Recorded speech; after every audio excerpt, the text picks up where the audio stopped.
The legislature is of no use to me and you.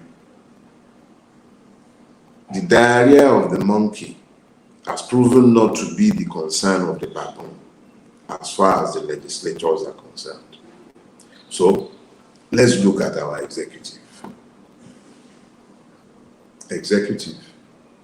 The only thing that rings true in that word is the last syllable, thieves.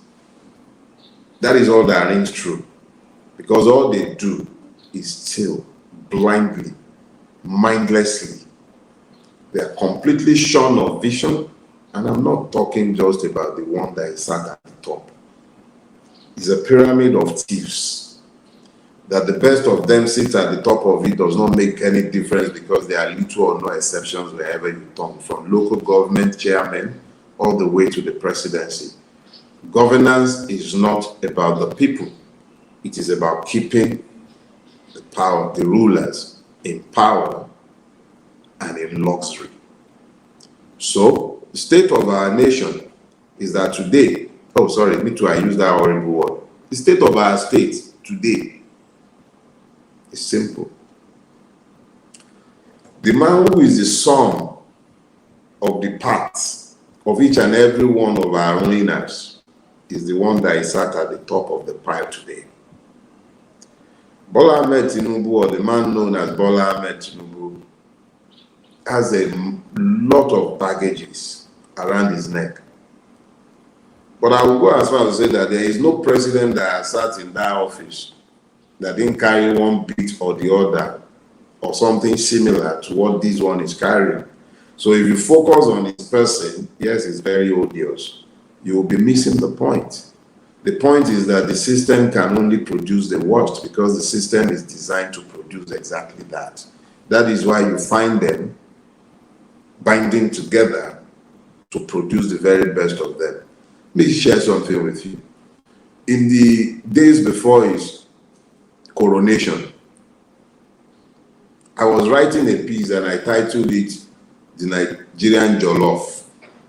And the argument I was making in that piece is that just as the best part of the ingredients, the flavors, the condiment goes to the base of the jollof, that is how the worst of us are the ones that rises into government offices. And in this case, the very worst of the worst is the one that has become our president. But he is us. That is the sad reality. He is us. That is who we have become. Those you would have expected to stand up as vanguards of society, your pastors, your imams, leaders of thought, yesterday's men who spoke truth to power, who would have yelled themselves hoarse if this was someone else. They all found the grace. In some cases, they didn't just keep quiet, they deodorized the skunk.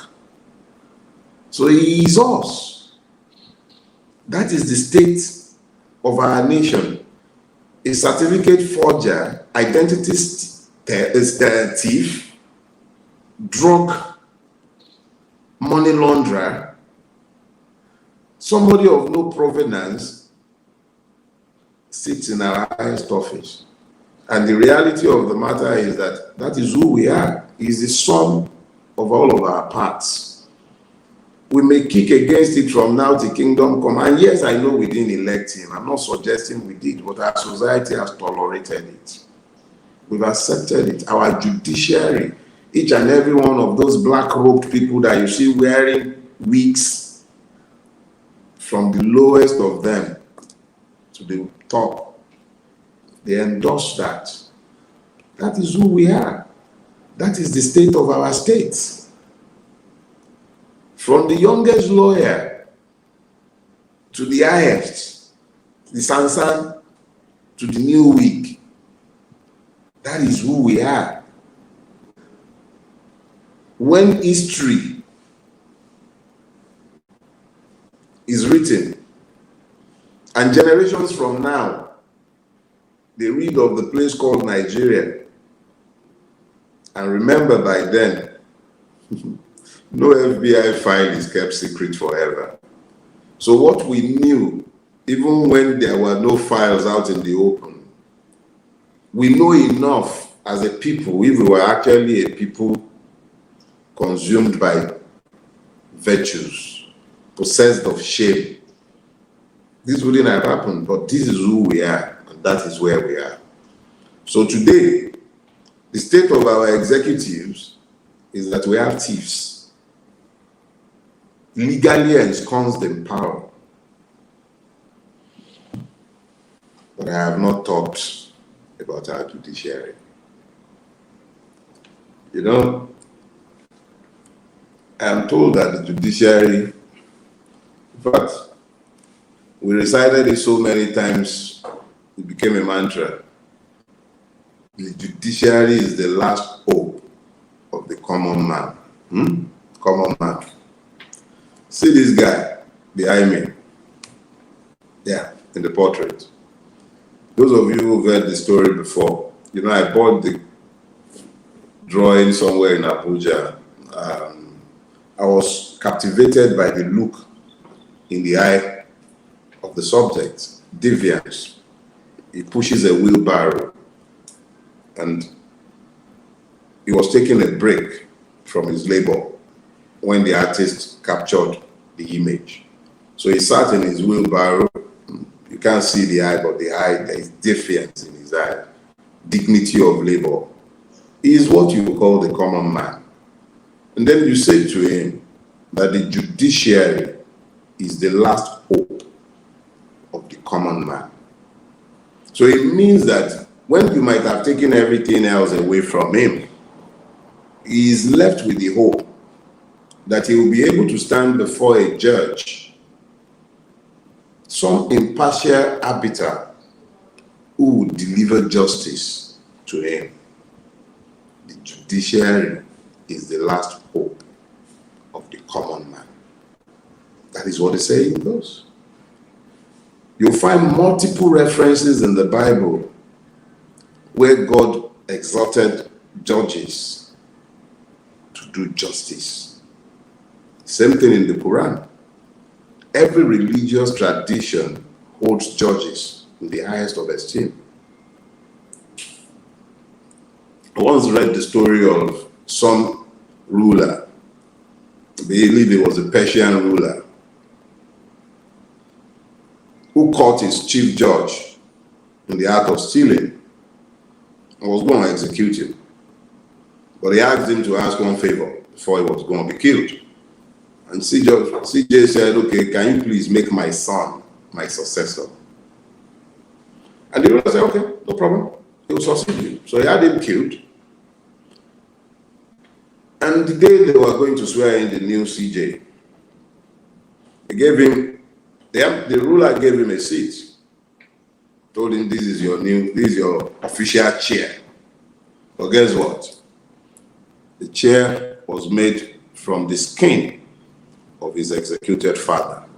That's a true story, by the way. Maybe if something like that happens in Nigeria, some people would understand the importance of doing justice. It does not surprise me, and I am not pained, because I have warned you multiple times about the reality of the fact that our judiciary is no different from our police or our custom. But it was critical that you went through the process, and I was one of those who insisted within the Obi campaign that we must go through the court process, because it was critical that the courts be completely exposed as the fraudulent bastion of corruption that it has become, so that that last hope is taken away from you and you understand very clearly that there is no hope in the Nigerian judiciary. Let us be clear. So I'll leave that for my closing. So the state of the Nigerian judiciary, and it's not something that happened during the election cycle. It's been there. It's been like that. Long before Bola-LED Tinubu showed up in the presidential election. the Nigerian judiciary had been sufficiently lost. Don't take my word for it. Olumide Akpata was busy at the International Bar Association conference. That's the former MPA chairman. He was busy. He had a lot to say. You might want to go take a listen. And then there was Justice Datijo, 47 years in the judiciary. There's nothing I have to say today that he didn't say already at his own valedictory. I had an interview with Arise TV long before there was a Peter Obi presidential bid. And I was asked a specific question, my opinion of the current CJN of Nigeria. I was clear in declaring his incapacity to deliver anything close to justice. And my reasons were very simple and straightforward. He's incapable of doing so, either for a reason of corruption or incompetence. He has no capacity to deliver justice. There was no Peter Obi at the time. So do not politicize what I'm saying today. So let us be clear. What I am saying is that there is a complete failure of governance, and we're steering a failed state in the eye. But beyond the legislative arm, beyond the executive, beyond the judiciary, the average person goes through life almost totally unconcerned about what is going on around them. And that is even in environments where government works to awaken the consciousness of the people. But in our own environment, you find that the average person, who are actually the victims, the primary victims of the horrible governance systems and the horrible evil ruiners, you find that the persons are blissfully unaware of why they are the way that they are. You even find that they are the loudest in defending those who have enslaved them and that you might be engaged in fighting or even identifying so that they might better understand the issues. So what tends to happen is that the victims are almost always in the army of the oppressor, and they are the most dangerous when it comes to extricating ourselves. Earlier last week, there was a video that was going around, and it was of a particular young man who was lamenting the high cost of an asthma drug. I believe it's called Seretides. And the anguish with which he cried out was met largely with laughter of derision by most of us, particularly my obedient friends. We took joy in watching him teach us lessons, just like they said during the campaign.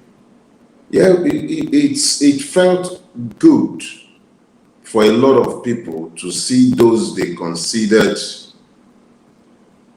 as being on the other side, suffering. But the reality is that he is more hurt than he is ever them. I believe later on that same day, or as the matter progressed, I saw a video of the same young man busy sucking on his lower lip in a private jet. He probably got a ride during the campaign with one of the ruiners. And by association, you know, sometimes when you vicariously enjoy life, you begin to imagine that you are part of those who are enjoying the spoils of office. I guess the reality is that after the election, those to whom he had access and who each ride in private jets have moved on. The young man is awake today, at least is awakening on Toria Jaja. all the noises we were making, all the warnings we were giving, the exertions, it was for this, so that we might all be free. But it was lost on them. Now, let it not be lost on you. When you see those kind of things, avoid gloating. They are as much victims as me and you. So if you gloat, what you do is that you push them further back into the arms of those who would use them as soldiers in their battles against us. That's the first one. Second thing is, how would you be any different from those who felt that they were somehow vindicated because Obi's victory was snatched by rigging? These are people with whom we're fighting or should be fighting common causes. It is the inability to understand the commonalities and exactly how we ourselves are connected to these battles that mostly lead us to take fun or be disinterested in the many battles that are raging in our space. Wọ́n torí àjàjà, àjàlá àwọn wo ló ń jà lẹ́kùnlé o. Who are the people fighting in my backyard? The Nigerian backyard is the totality of our society. That thing that is happening, and you saw it in the police, and you said, oh, call me. It crossed and was happening in the custom, call me. Now it has come everybody. And Kule everybody, the backyard of each and every one of us is the country in which we live. So today's Sunday school is the Yoruba, centered on the Yoruba scripture. Okan everybody. It is everybody's fight. It is not just for one person. So that's Sunday school all over now. So at least as far as that one is concerned. So we got a couple of minutes. What do we do with that? Oh yeah. There is something I've tweeted about a couple of times or posted something or the other on social media a couple of times. I speak to it only tangentially because of our common humanity. I believe we have enough problems of our own without looking to stick our noses into what is going on next door. But what is happening in the Middle East, Gaza particularly, would be affecting us in Nigeria. It would affect us in the cost of the fuel that we'll be paying. We're importing. So if we're importing and they have to continue stealing, and even though subsidy has been removed, subsidy has been restored, quote and unquote, we don't know which is which, the prices would affect us. Point I want to make is this. If Hamas is a terrorist organization, and I believe it is, and what it did in Israel on October 7th, in spite of whatever justification it might offer, was terroristic in the extreme. However, what Israel has proceeded to do in Gaza is nothing short of genocide. Our common humanity demands that we must speak these truths. Said my piece. Those of you, especially my Christian fundamentalist brothers who will be telling me about the peace of Jerusalem, go ahead and be quoting whatever you can. Call me. So, good morning, everybody. It's 10 o'clock now. And during the course of the week, I believe it was very early in the week, after a lot of introspection, I came to an inevitable conclusion. At least I believed it was time for you to hear it. We can't vote our way out of the mess we're in. It's completely impossible. It is impossible to vote our way out of the current mess. But because I don't want to be derailed, I will not speak at length to that subject. It's probably going to be the topic for my sermon next Sunday. But today, to lay the foundation for that argument, I believe it is critical to do this one. And I have titled it, Nigeria, the State of the States. In a more developed society, in a true country, my title should have been perhaps Nigeria, the State of the Union, or the State of the Nation. But the reality is that Nigeria is anything but a nation. It is even hardly a country. Nigeria is a state without citizens. But it is critical that we examine the state of this state, this dystopian nightmare that we call our country, the land of our birth, and in most cases, the land of our captivity. And that you have escaped does not mean that you have escaped the captivity of Nigeria, because Nigeria is insidious.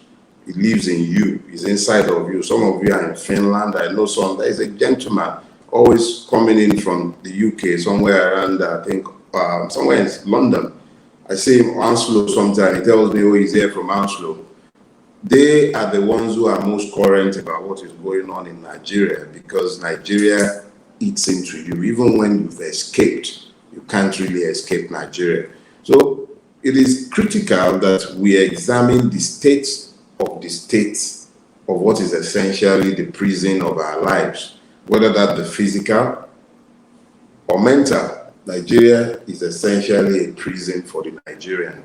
It is not a country. It is not a homeland. It's not a motherland or a fatherland. It fathers nobody, and it's certainly not a mother, unless they're talking about murderers. So at the end of the day, Nigeria has a territory, but it has no citizens. That is the unfortunate reality of Nigeria. So if we say Nigeria has territory, but it has no citizens, you will recall, if you spent any length of time in my space, that I have taken time to explain why, in spite of the fact that you hold a passport that declares you a citizen, in actuality, you are not. I've tried to explain this in the past, but for the benefit of those of you who are just joining us for the first time, let me be clear. You can only speak to the fact of citizenship in spaces that are governed by law. If the law does not rule in a space, you really cannot speak to citizenship, because citizenship is undergirded by the declaration and actuality of equality before the law, equal access to justice, the rule of law, which means that even the state and its agencies are subject to the rule of law. That is when you can speak to citizenship. So unfortunately, the Nigerian is not a citizen because the law does not rule in the Nigerian space. So let's now deal with the actuality of Nigeria one by one. What is the state of the Nigerian state? A state functions first based on the rule that has been agreed to administer that space. In Nigeria, we are lacking in any such laws. What pretends to be a constitution in Nigeria is Decree 24 of 1999. It declares falsely that we, the people of Nigeria, there was no time that any such thing happened. So let's settle that first of all. But that charter, as fraudulent as it is, even though it was enforced and forced on each and every one of us, what does it say about the governance of the Nigerian state? It clearly recognizes three divisions of the state, the three arms of government. It speaks to the legislative arm, it speaks to the judiciary, and it speaks directly to the executive. It sets out their powers and it delineates their functions. So if we're examining the state of the Nigerian state, how about we look at the state of its legislature? Let's start with the Senate. At the head of our Senate sits a man who is on record one of the most corrupt persons in the history of governance in Nigeria, is the Senate President of Nigeria today, Senator Akpabio. To get him into that seat, multiple laws were broken, but each and every one of them were, of course, upheld by the body charged with interpreting our laws, the judiciary. So you've got a problem that is already ensconced in legislative arm. And if I'm speaking to Akpabio, it's merely as a metaphor for the whole, for the collective. I spare none. Labour Party, PDP, APC, whatever, they are all the same. Once they are in that place, it is clear that this has become a clear battle of we and them. Because when they get into that place, the first thing you need to ask yourself is this: what are they doing there? As urgent as our issues are, the legislatures found time to approve all kinds of horrible, wicked expenditures, and they were praying monies into mail boxes to cushion the hardship of those who are already living the buttered life. In a season when, in one sentence, a man unelected by us but forced upon us had declared hardship, summarily removing subsidy. I don't know who is subsidizing who, we subsidizing them, but they removed subsidy. In the midst of all of this, while Nigerians were still groaning with no palliative of any sort in sight, they were making fun of the poor. Let the poor breathe. That is the state of the legislature, completely useless and unfit for purpose.